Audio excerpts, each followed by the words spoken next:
¿Es el hombre un ser excepcional, diferente sustantivamente de los animales o no?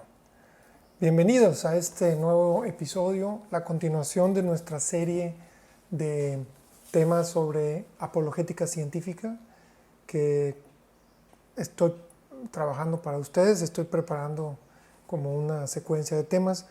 Estamos dando ya un paso hacia un poco otro campo, no necesariamente científico en sí mismo, sino que abarca quizá ya un pensamiento un poco más amplio.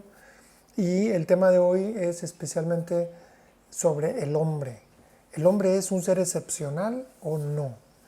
Y bueno, a la luz de todo lo que hemos venido platicando, que sí ha sido profundamente científico y duro, en donde hemos podido corroborar que el surgimiento del universo es bastante sui generis, en el sentido de que tuvo un inicio, tuvo un comienzo, hay un momento de creación.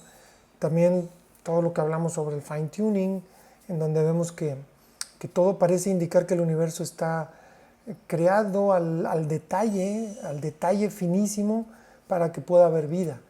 Y después pues todos los temas que tuvieron que ver con la vida, que fueron varios, incluso el último que tratamos de hablar sobre la evolución, aunque fue un tema con muchos otros conceptos que por ahí puse para tu análisis. Y bueno, es inevitable llegar al tema del hombre. En base a todo lo hablado, ¿el hombre es un ser especial? ¿Hay un sentido, hay un propósito para la vida del hombre? ¿O es un conjunto de átomos ordenado aleatoriamente a través de procesos como lo que ya vimos, la evolución darwiniana, que es mutaciones aleatorias, ordenadas o acomodadas o seleccionadas por la misma selección natural a lo largo de mucho tiempo? ¿Tenemos sentido en la vida? ¿Hay un porqué? ¿Vamos hacia algún lado o no? Pues bueno, acompáñame a platicarte un poquito sobre lo que he leído, reflexionado y aprendido durante estos últimos meses. Me ilumino mucho con ideas del pensador canadiense Jordan Peterson, pero he jalado también muchos otros materiales de internet, de diversas fuentes. Voy a tratar de abordar el problema que, como digo, no puede ser aislado al aspecto científico, porque de entrada el ser humano muestra características que son complicadas para la propia ciencia, y es propiamente el misterio de la conciencia. Y por más que yo trato de encontrar algo que, digamos, que se acomode en esta narrativa del materialismo metodológico, así como versión oficial, no lo encuentro, y todo queda como en un poco de ambigüedad. Pero la realidad es de que todo lo que es el pensamiento del hombre, la razón, el intelecto y toda esta experiencia subjetiva del hombre, que sí, que está arraigada y que utiliza la mente, las neuronas y nuestra masa cerebral para producirse, pero que no es lo mismo. No es lo mismo la conciencia, la razón, la creatividad, el tener, digamos, una experiencia subjetiva que está propiamente en cada persona. No es lo mismo que la neurona, que la dendrita o que la carga eléctrica. Esto que lo que acabo de decir a lo mejor fue muy simplista, pero es mucho más profundo, y realmente es un debate que cae en la categoría de misterio para pensadores ateos y no ateos, ¿no? Creyentes. Entonces, bueno, a raíz de todo esto que ya hemos hablado, surge la primera realidad del hombre, y es que es autoconsciente. Eh, eh, Sabemos que sabemos, y podemos aprender, y somos inteligentes hacia la realidad. Podemos conocerla, podemos analizarla. Esto no se ocupa ninguna creencia para ser válido. Obviamente sí hay algunas posturas materialistas, naturalistas, de hecho son muy conductuales, es decir, ellas creen que el hombre no tiene libre albedrío y que somos fruto de todas las circunstancias que nos rodean, y en general actuamos en base a ellas. Pero son tesis muy poco soportadas, muy poco creíbles, y en realidad muy poco digamos, la gente las considera poco serias. ¿El hombre es o no es especial? ¿Es excepcional o no lo es? Volvemos un poco a aquella primera idea que les mencionaba de una misma evidencia, un mismo dato puede llevarte a pensar dos cosas diferentes si así lo deseas. Les voy a poner sobre la mesa el tema de nuestro ADN. Tenemos 3.200 millones de bases nitrogenadas en nuestro ADN. 3.200 con 6 ceros. Pares de bases nitrogenadas, guanina, citosina, son 4, ¿verdad? Es citosina, guanina, tiamina, y entonces estas se juntan así como en pares. Bueno, hay 3.200 millones de nuestro ADN humano. Y tenemos 23 cromosomas, más o menos 25.000 pares por gen, son como unos ciento y feria millones de genes. Eso es nuestro ADN. Bueno, el chimpancé, que es el primate más cercano a nosotros, tiene 98% parecido o igual y 2% diferente. Y eso lo usan los materialistas que siguen un poco esta teoría de Darwin y de la idea que el hombre no es más que un animal más. Dicen, no, pues el 2% solamente somos diferentes. Bueno, 2% del ADN son 65 millones de bases de pares nitrogenadas. Parece sencillo, pero si ustedes quieren llegar de un chimpancé al ser humano y tienen que innovar 65 millones de pares por métodos aleatorios, ciegos, no guiados, no es tan sencillo. Sobre todo si los cambios posicionan al hombre en una perspectiva de inteligencia, de razón, de creatividad, de libre albedrío, que lo hace absolutamente diferente a todos los animales, y esto es un dato duro, es solamente el que no lo quiere ver, no lo ve. Obviamente no solo está la parte del ADN en este tema de las diferencias entre humanos y chimpancés. No perdamos de vista que una gran cantidad de información, que este es el gran problema principal de la teoría de la evolución de Darwin, el origen de la información, bueno, una gran parte de la información no proviene del ADN, proviene de la epigenética, que es una serie de, digamos, de cambios en la expresión de los genes que tienen que ver con el medio ambiente, pero que ya está codificado en los mismos, digamos, secuencia de ADN. Es algo, pues, y les decía en el episodio anterior, para explotar la mente y para destruir la teoría de la evolución en ese preciso instante. Porque entonces no hemos aprendido nada sobre cómo es que un ser humano da origen o tiene origen. No solo en la epigenética, que es la expresión diferente de los mismos, digamos, lenguaje o del mismo código que está en el ADN, sino también se ha descubierto de manera positiva, ciencia dura, que durante el desarrollo embrionario, que es el momento en que el ser humano se hace humano y el chimpancé se hace chimpancé, hay una cantidad de información tremenda en la pared celular, o sea, de las células que están en el proceso de división, y mucha información, bueno, en polisacáridos que están por ahí, o oligosacáridos, y también en electromagnetismo.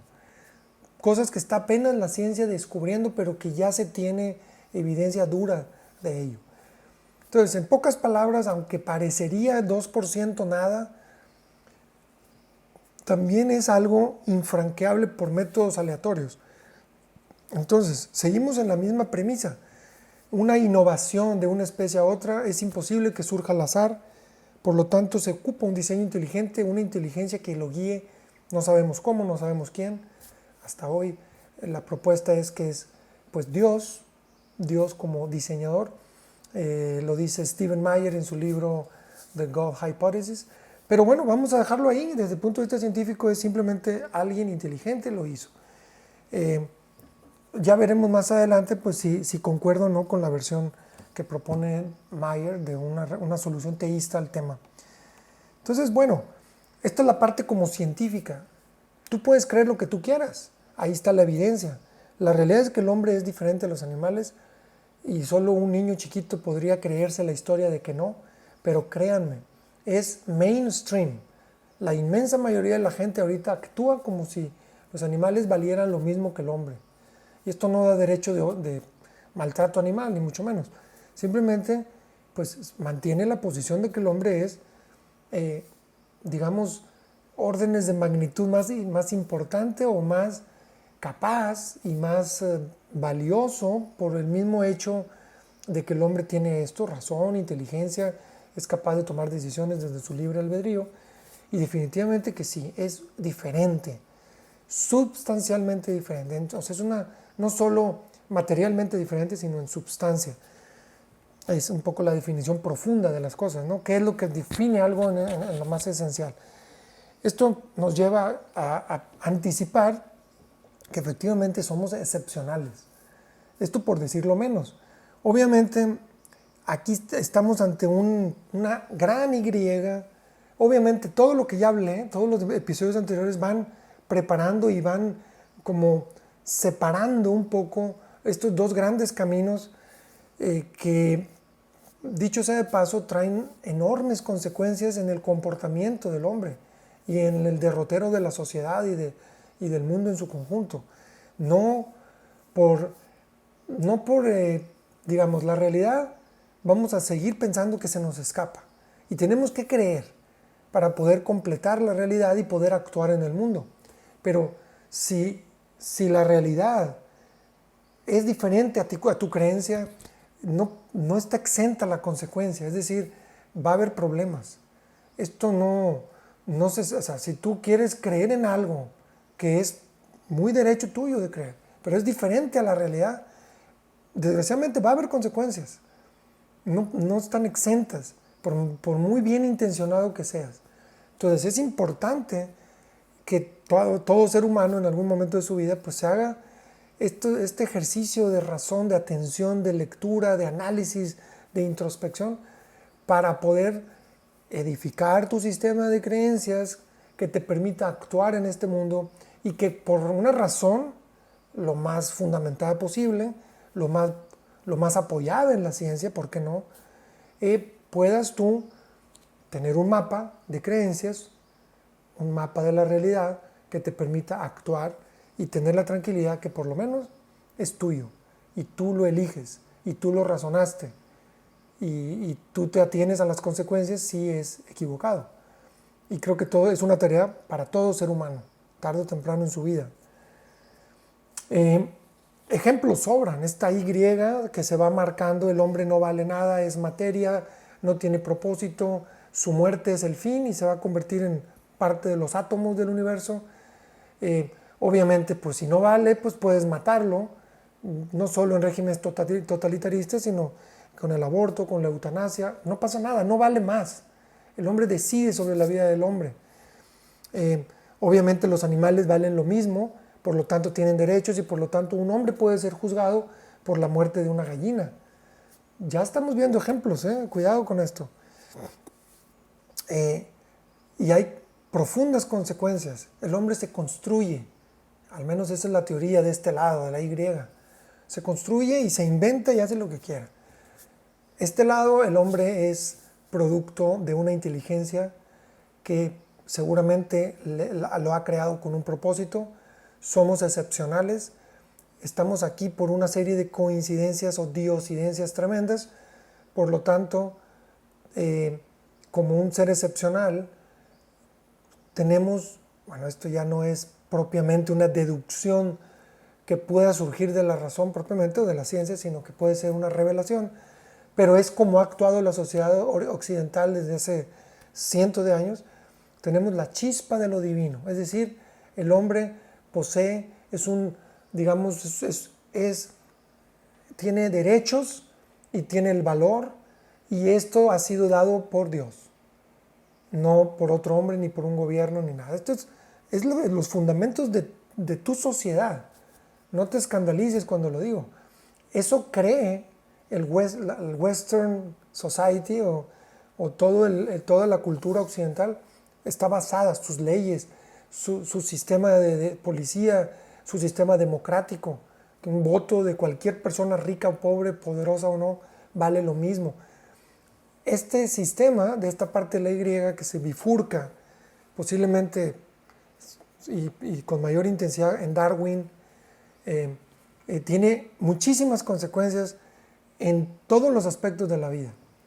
Y bueno, aquí la gran pregunta es, ¿tiene sentido pensar que el hombre realmente es excepcional? Vamos a ver datos, grandes pensadores, lo que han dicho y algunas otras cositas. Pascal en algún momento comentó lo siguiente: el hombre es una caña, aparece y desaparece, muere, pero es una caña pensante, y eso lo hace completamente excepcional.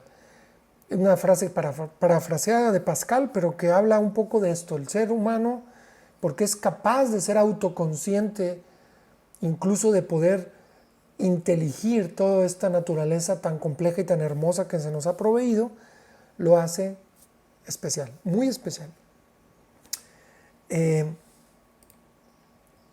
Hay quizá muchas otras citas. El tema del excepcionalismo humano es un campo del pensamiento pues que explica un poco este tema. Hablaba hace ratito de la conciencia como uno de los grandes misterios del hombre y una de las grandes, digamos, evidencias que ponen al hombre como un ser excepcional, como un ser superior. Y esto no quiere decir que sea superior a todo, simplemente es superior en la creación material que está a nuestra vista. Y bueno, por lo tanto, podemos pensar que el hombre es muy posible, es altamente posible que tenga un propósito, que esté hecho para algo. Lo explicaba Viktor Frankl en su libro El hombre en busca de sentido. Y lo explicaba con un montón de encuestas o más de estudios que él hacía después de que salió del campo de concentración. Y sí, efectivamente, el hombre cuando es arrojado al mundo para que invente su camino sin ninguna otra, digamos, parámetro externo que dicte el valor o el no valor, lo bueno, lo malo, cae muy rápidamente en el sinsentido. Cuando tú dices, bueno, pues voy a redefinir la montaña más alta en el mundo, porque yo lo decido, porque yo tengo una experiencia subjetiva personal y para mí lo que yo diga es la verdad, mi verdad. Entonces esa lomita de 150 metros es la montaña más alta del mundo. Y entonces tú la subes y dices, ¿tú esto es la vida? ¿Así ya fue tan sencillo subir esta montaña? Sí, ejemplifico un poco el por qué es tan peligroso que el hombre redefina todo a su antojo. Cuando hay un sistema externo a ti, procesado por milenios, que tiene que ver con un bien moral y que tiene que ver con una actuación del hombre en la línea de la responsabilidad y de la trascendencia, es decir, que el hombre tiene no se debe a sí mismo, no eres dueño de ti mismo, sino que tienes que rendir cuentas sobre qué hiciste con esta vida y con esta inteligencia que se te dio. Pues entonces la montaña es la montaña y empieza a actuar el hombre en un contexto de objetividad y de un marco de valor, un marco de mérito, pues ajeno a ti, que tú no lo pones. Y entonces tu vida puede tener sentido en esa estructura. Y obviamente habrá que entender esa estructura de valor, esa pirámide de valor, pues cómo está estructurada, porque también podría haber error en la que elijas. Pero bueno, la propuesta o la conclusión a la que quiero llegar tarde o temprano es a valorar esta estructura judeocristiana del pensamiento occidental que viene desde Aristóteles, pero que es un valor que no hemos llegado a cuantificar y que ahorita queremos destruir antes de entenderlo. Pero yo creo que nos ha dado demasiado y ha permitido que sea la sociedad más próspera y que ha dado más libertades y que ha dado más sistemas democráticos y donde se ha expresado precisamente pues el gran potencial del ser humano, que por lo visto no hemos podido llegar a sus fines. Es realmente excepcional y tenemos mucho más que aportar a la humanidad, haciendo que tu vida pues tenga trascendencia, ¿no? Entonces, ¿qué más les platico? Pues ya yéndonos un poquito ya como parte de la conclusión de este episodio, pues sí, tenemos ya la propuesta de la revelación judeocristiana en donde consolida y parece estar alineado con lo que se observa, que eso es lo interesante. Cuando tú empiezas a ver que la realidad propuesta por la ciencia, observación, sujeta de observación, de medición, de experimento, concuerda con lo que propone un cierto marco de creencias, pues hay que ponerle atención. Es muy interesante. Un ejemplo muy rápido, el budista ni siquiera cree en Dios, pero lo único que quiere es que no sufras. Ok, está bien, tú no hagas nada y trata de no pensar y no sufras. Yo me pregunto si realmente eso va a potenciar la excelencia en todas las capacidades que la naturaleza, vamos a decirlo así, ha proveído en el hombre. Donde ni siquiera existe un ser que luego te va a preguntar, hey, ¿cómo te fue con todo lo que te di? ¿Qué hiciste con ello? Pues dejo la duda ahí. Obviamente los otros pensamientos de reencarnación, en donde tú después eres un perro, una vaca, dependiendo de cómo te has portado, que también hay mucha ambigüedad en ese cómo, etcétera, pues también deja mucho que desear. Bueno, ese es un ejemplo. Habría que entrar en otros marcos de creencias y empezar a evaluarlos, que serán quizá análisis posteriores que trataré de hacer lo más posible en el marco de la apologética científica. O sea, trataré de poner elementos que puede aportar el método científico para ir como separando las piedras preciosas de las que son piedras normales. El hombre, según esta revelación, no es instinto, si acaso tenemos tendencias, porque proveímos, obviamente, nuestro cuerpo proviene de la mejora continua, de la evolución diseñada, vamos a llamarla así. Sin embargo, no tenemos instinto, tenemos libre albedrío, tenemos razón, y es muy interesante. Y hay otra serie de cosas que propone la revelación y que se alinean mucho con la observación del hombre que conocemos y que va a ser muy interesante entrarle tarde o temprano.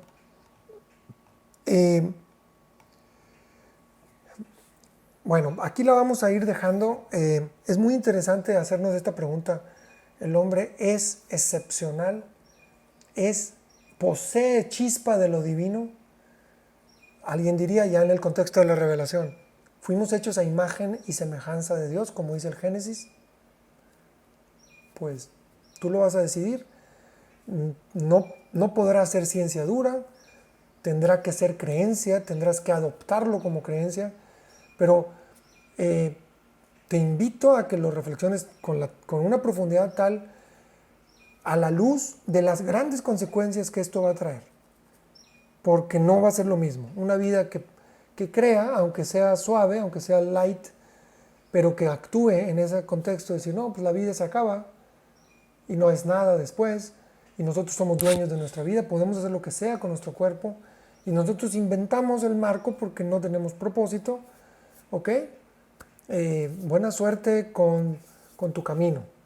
Te invito a que lo cuestiones, a que sigas pensando por lo menos. En cambio, el otro camino que establece un marco objetivo, una pirámide que ya fue propuesta, no solo por nuestra sociedad, sino por un proceso de revelación y colegiamiento, o sea, cuando hay una colegialidad de múltiples generaciones y múltiples culturas, que más o menos se alinea con lo que observamos y que propone un hombre que no es dueño de sí mismo, que tiene una naturaleza otorgada, que es profundamente razonable pensar que fue diseñado y que por lo tanto posiblemente tenga un propósito y que tenemos chispa de lo divino y que poseemos garantías individuales proveídas por ese creador y no por un gobierno y no por otra persona, que tenemos un valor intrínseco, es decir, que es en lo más profundo de nosotros, que no nos lo pueden quitar, que no es, como dice la Constitución de Estados Unidos, todos los hombres fueron creados iguales. Bueno, pues es profundamente alineada con este pensamiento judeo-cristiano de una tradición que viene mucho antes que esto, pero que se consolida con las ideas vertidas en la revelación y concretamente en el Evangelio, que es muy interesante porque da un carácter de un hombre muy superior a imagen de Dios, pero que tenemos muchas responsabilidades y mucho que hacer con lo que se nos ha dado. Bueno, aquí la dejo. Gracias por tu atención. Es un capítulo que a mí me apasiona, que me deja muchas dudas, que me invita a seguir leyendo y pensando, pero que ahora sí ya estamos metidos en la Y. Tenemos dos caminos, tenemos dos formas de entender y de interpretar los datos duros de la ciencia y lo que observamos, lo que experimentamos nosotros mismos. Y de cada quien es pensar, razonar, interpretar y decidir. Acuérdate, no podemos dejar de creer, seas consciente o no, tienes que creer en algo. Tú tendrás que decidir ese sistema de creencias que tú quieres para ti, el mapa con el que vas a navegar de aquí a que termine nuestra existencia en esta vida, que es un hecho duro, una realidad dura. Pues bien, aquí la dejamos. Muchas gracias. Si tienes dudas, comentarios, propuestas, debate, críticas, bienvenidas. jjsalazar@hotmail.com. Espero verte pronto. Mañana mismo quiero grabar el siguiente capítulo. Nos vamos a ir un poquito en la línea de entender lo que ofrecen los diferentes sistemas de creencias actuales. Más o menos cuáles hay, más o menos, y cómo podemos ir entendiéndolos, estudiándolos, a ver cuál se acopla más con lo que ya vimos de la ciencia y también de la experiencia subjetiva de cada uno, de nuestra vida, y cuál tiene más sentido, más coherencia, cuál es más conveniente a largo plazo. A largo plazo hablo de realmente largo plazo, no solo esta vida. Gracias, cuídate mucho y nos vemos pronto.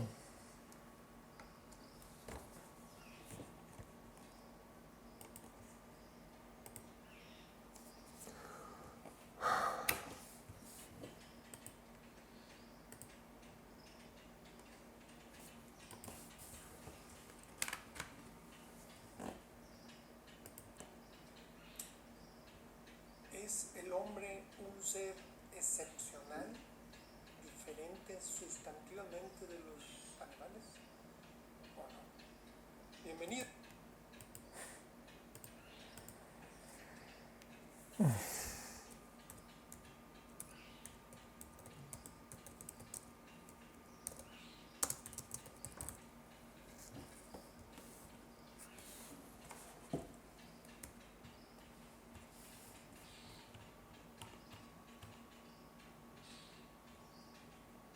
Ex